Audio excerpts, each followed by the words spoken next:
Hola alumnos, ¿cómo les va? Bueno, vamos a hacer este video ya que muchos me pidieron que les explique el tema de la isocuanta que no quedó claro. Y para ello, como soy profesor, no van a poder evitar la introducción teórica. De todas maneras, voy a tratar de ser bastante conciso como para que no se aburran y no me dejen a mitad de camino hablando solo. Fíjense que en la presentación que yo les mandé, hago un repaso de los conceptos teóricos que ustedes tuvieron que haber visto en economía, pero como por lo general sucede, cuando uno termina de cursar la materia, los contenidos teóricos se olvidan.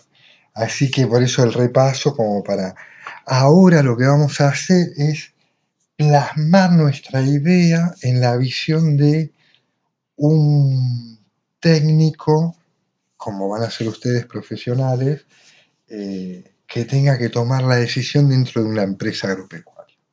Por eso es que la materia empieza con la teoría de la producción. Lo que nosotros vamos a hacer es estudiar la teoría de la producción de una empresa asimilando la empresa agropecuaria. También vamos a ver que existen algunas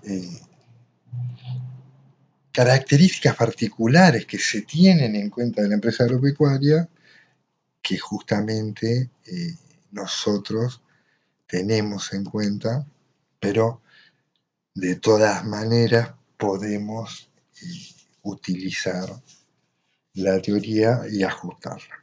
En fin, vamos redondeando ya con la introducción, contándole que los conceptos que queremos arraigar son recordar que una función de producción era la combinación de factores productivos. ¿Cuáles eran los factores productivos? Decíamos que teníamos tres: capital, tierra y trabajo.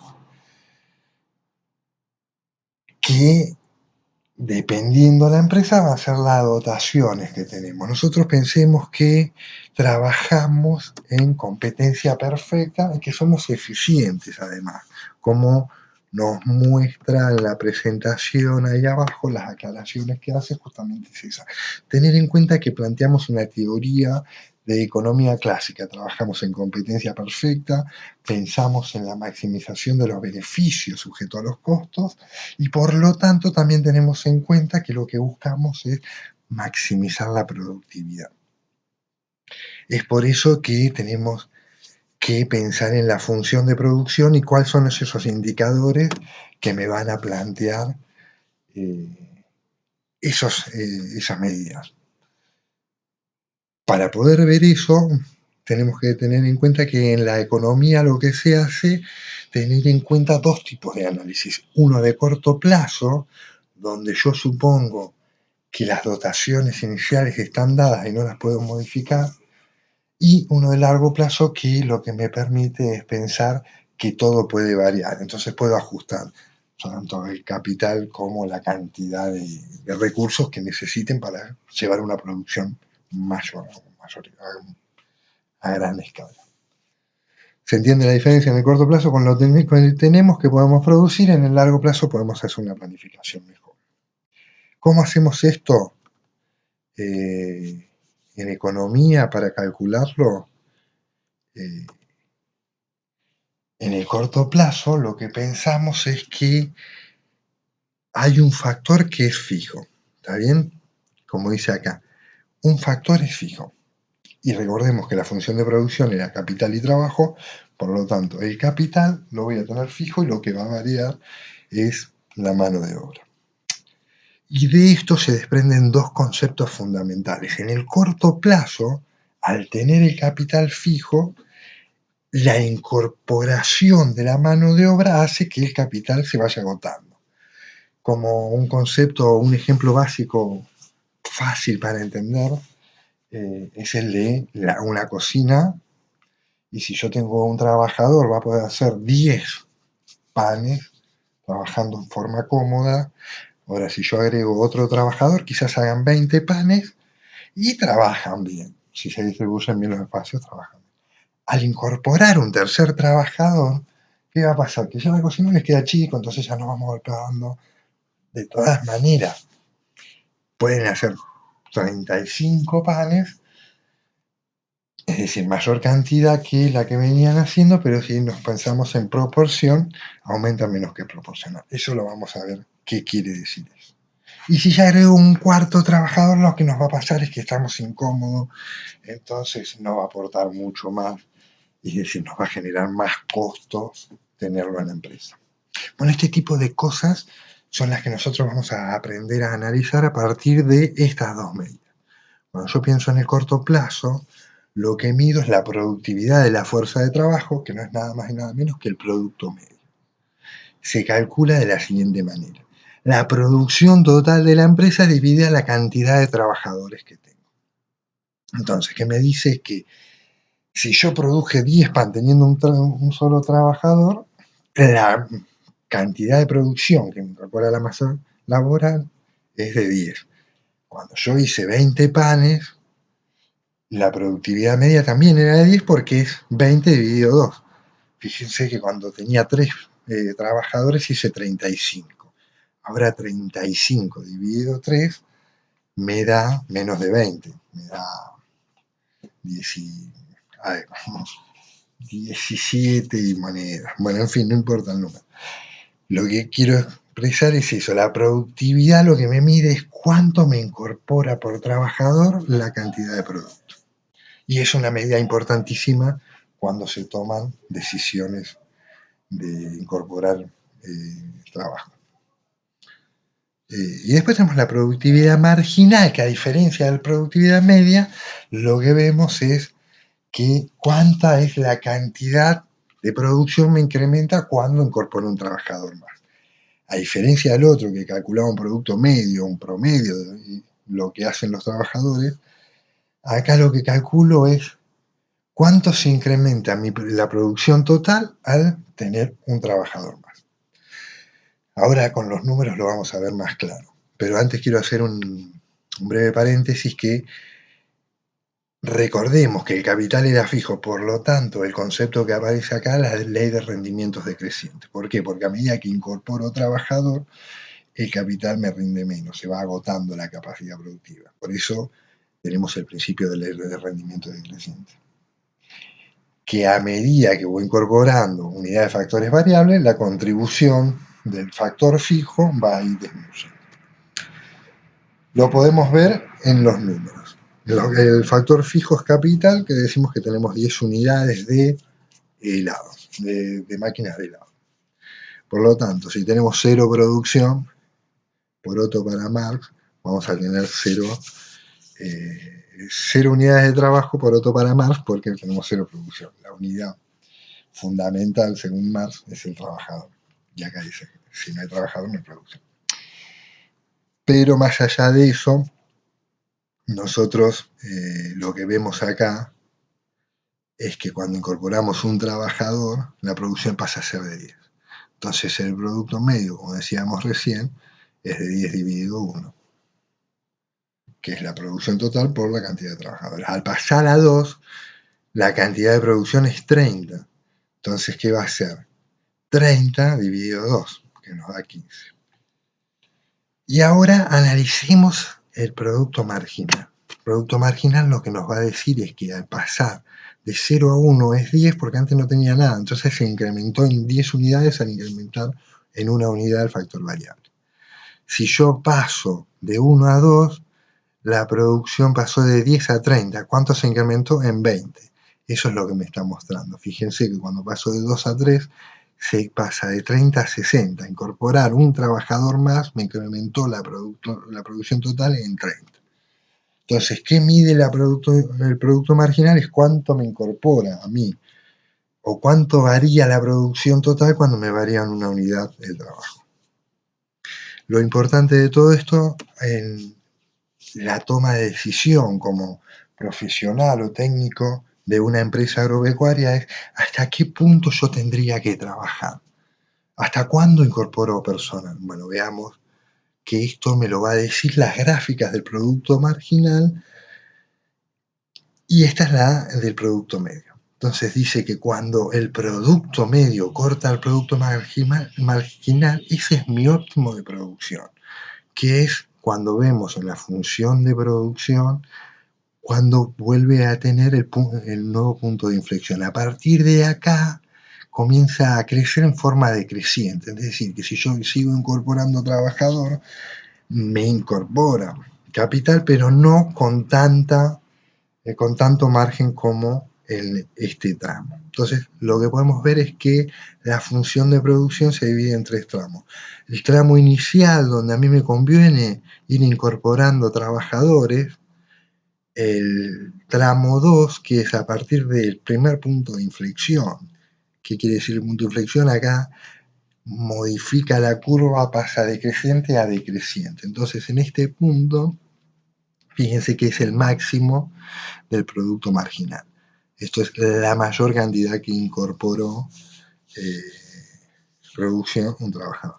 Después sigue incorporando, fíjense que sigue creciendo la cantidad de producción, pero en menor cantidad.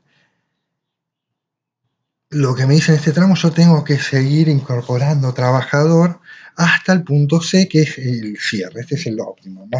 Incorporar más trabajadores me va a generar, no me va a generar mayor ingreso marginalmente que si contrato esta cantidad que en esta gráfica es de 4. ¿Bien? ¿Se entiende? Espero que sí. Si no, pueden hacerme dudas. Me pueden escribir y buscamos otra forma de explicarlo. Ahora veamos qué pasa en el largo plazo. Eso fue el análisis de corto plazo. En el corto plazo hicimos un análisis diciendo lo que tenemos, cuántos trabajadores me conviene incorporar para obtener cierta producción. En el largo plazo, lo que yo digo, lo que planeo, bueno, hice un estudio de mercado y bueno, necesito producir 1 millón de cervezas por mes para abastecer el mercado. Bueno, yo ya hice una planificación. Entonces, lo que tengo que hacer es cuántas dotaciones de capital o de trabajo voy a necesitar para producir esa cantidad anual en forma continua por mes. Bien, entonces, lo que me va a decir a largo plazo es eso. Voy a tener unas isocuantas que me van a dar una cantidad fija de producción a medida que modifico la cantidad de capital y trabajo. Bien, vamos a tratar de verlo gráficamente.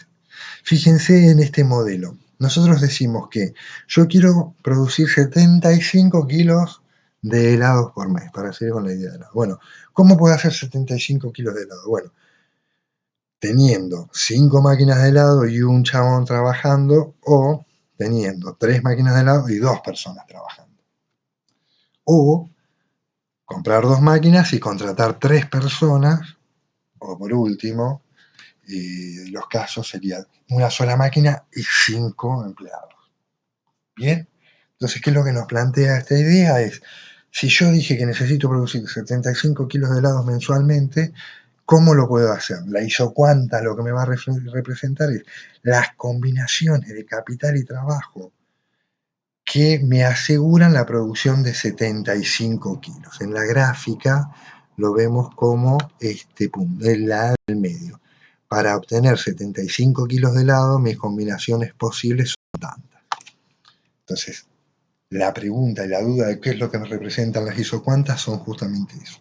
Combinaciones de capital y trabajo que me aseguren una cantidad de producción X. ¿Qué me va a resultar esto?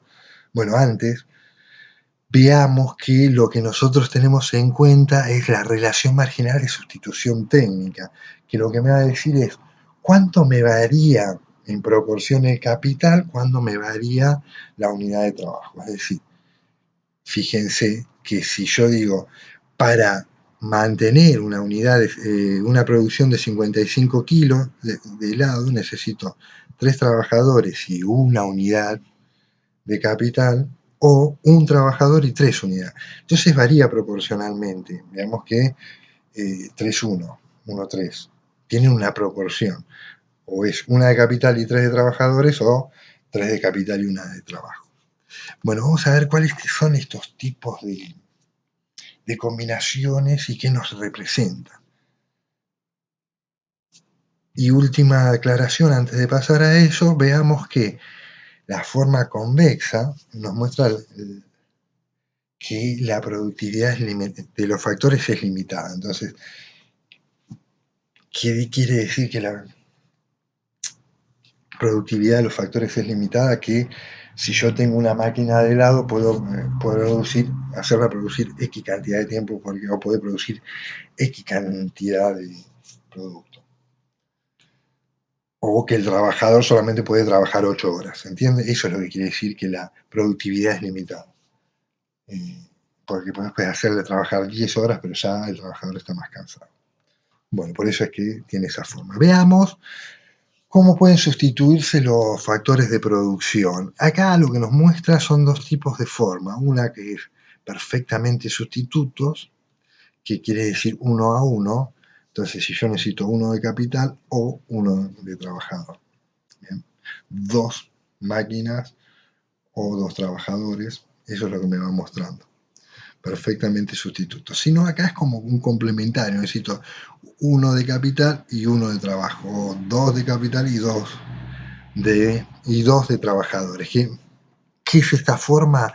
¿Por qué dice complementario? Porque fíjense que si yo tengo una sola unidad de capital y agrego trabajadores, no puedo aumentar la cantidad de producción. La única forma de incrementar la capacidad de producción es incrementar en la misma proporción el capital y el trabajo. Por eso es que tiene esa forma particular. Este tipo de formas lo que nos van a dar, o el análisis que vamos a poder hacer en el largo plazo, es los rendimientos a escala, que nos representan cuánto es la ganancia o la producción que podemos obtener a medida que incrementamos los factores productivos. Y esto pueden ser de tres formas. Uno, rendimientos a escala creciente, rendimientos a escala decreciente o de rendimientos a escala constante.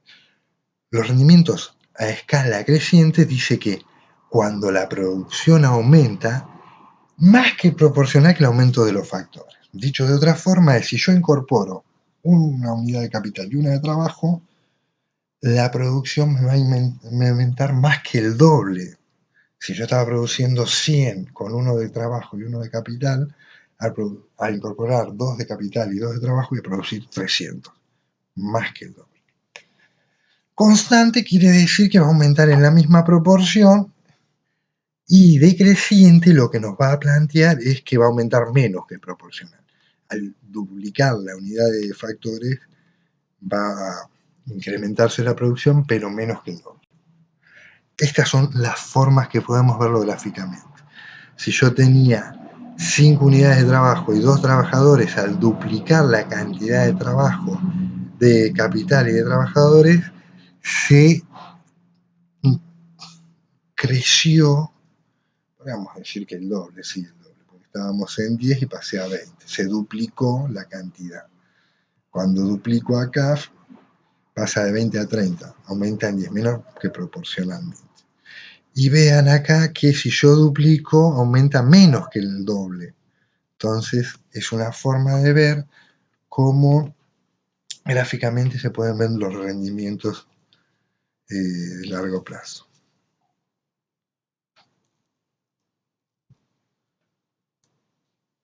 Bueno, básicamente espero que se haya entendido qué es lo que representa la isocuanta, que era la finalidad del video, y